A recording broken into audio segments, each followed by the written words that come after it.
Bonjour, je m'appelle Marc Gandard et je vais vous présenter la fonction de courrier de Bunch. Elle a deux caractéristiques principales. Dans la première, elle confine naturellement les informations à l'intérieur du mandat et du cercle des personnes qui y sont actifs. Donc ici on parlera plus d'informations quotidiennement accessibles et discrètes sans être utopiquement confidentielles. Dans le deuxième cas, on remplace les adresses personnelles par des adresses fonctionnelles. Alors je m'explique. Vous n'écrivez plus x@tartampion.com, mais à mon client, à mon patron ou à mon président de la compagnie. Pour illustrer tous ces deux caractéristiques, nous allons prendre l'exemple d'Astérix. Alors là, j'ai remis le panneau de contrôle d'Astérix. Il a toujours un palais à construire en Égypte pour Cléopâtre, son client, et son manager est toujours à Bracoursis. Voilà Astérix. Et il a demandé à Panoramix de lui faire une potion magique. Donc il a donné des indications qu'il lui fallait comme potion magique.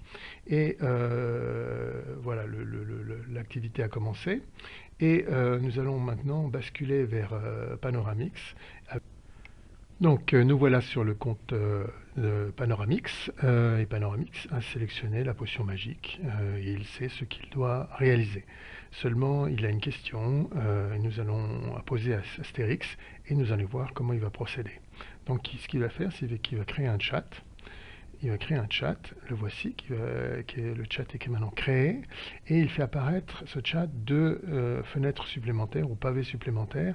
L'un qui est vide actuellement, qui est le déroulé de la conversation, où tous les chats vont être rassemblés, et puis ici le pavé d'adressage. Donc le pavé d'adressage se compose de plusieurs petits boutons représentant chacun une fonction. Donc ici, vous êtes au centre, donc Panoramix est au centre, et il peut écrire à son client, au client du client, au responsable de l'entreprise, ou au même responsable tout au sommet de la hiérarchie de l'activité. Il peut faire exactement la même chose au niveau des managers.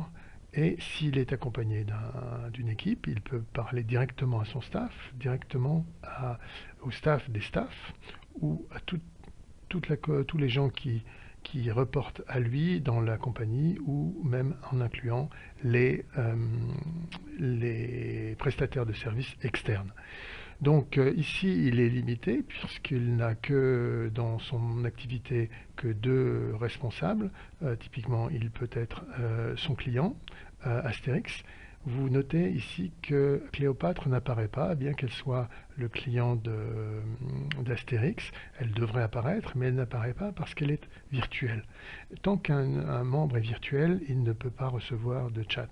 Si Cléopâtre était réelle, si elle avait rejoint la communauté, à ce moment-là, elle apparaîtrait ici en orange et vous pourriez les sélectionner. Donc typiquement, si je sélectionne Astérix, le bouton d'envoi va apparaître et je vais pouvoir envoyer le chat. Mais avant, il va falloir le remplir. Donc, par exemple, on va dire que Panoramix a une question à poser et format, point d'interrogation, et vous allez tout de suite comprendre le format, c'est-à-dire qu'il ne sait pas comment délivrer la potion. Donc maintenant, il va poster la potion, pardon, le chat, qui va apparaître ici, dans la fenêtre de déroulé, avec le texte, plus une petite information ici qui indique que le chat a été délivré et que maintenant Astérix a reçu un link l'invitant à pouvoir aller consulter ce message dans sa zone personnelle. Voilà, donc nous allons maintenant basculer sur le mail d'Astérix.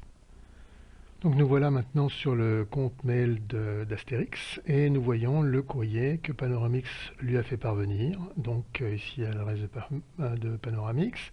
Ici il y a une information qui lui indique le type de mail que c'est et le nom du projet Potion Magique. Maintenant s'il clique sur ce lien, il va directement arriver sur son compte et sur le chat que lui a envoyé Panoramix. Donc je vais cliquer et nous allons voir ce qu'il va se passer.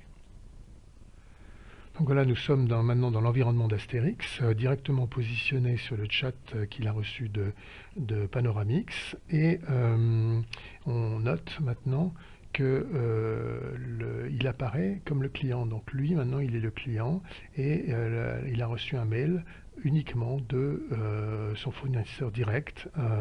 Donc s'il veut savoir quel est le fournisseur direct, il va devoir regarder le chat. Et là, il va savoir que c'est Panoramix qui lui a envoyé un message lui posant une question. Voilà, donc il ne peut plus changer maintenant aucun destinataire, le chat est figé. Donc on va toujours échanger entre Astérix et Panoramix. S'il voulait créer d'autres destinataires, il faudrait créer un autre chat. Donc il va commencer à répondre, mais le chat a été délivré dans un premier temps directement sous le mandat, et c'est pas forcément le bon endroit. Donc on va le déplacer directement. Je vais le sélectionner et je vais le déplacer par exemple ici dans le voyage. Donc maintenant je vais le déplacer dans le voyage. Il est déplacé dans le voyage et il va toujours, tous les chats qui vont s'accumuler ici dans le voyage. Donc il y a un rangement quasi automatique des chats qui vont suivre. Donc maintenant je peux y répondre et puis voilà, donc je vais répondre au chat et je vais par exemple lui indiquer la solution que je veux, par exemple celle-là, et voici ma réponse. Et il peut maintenant poster le chat directement. Donc on le poste.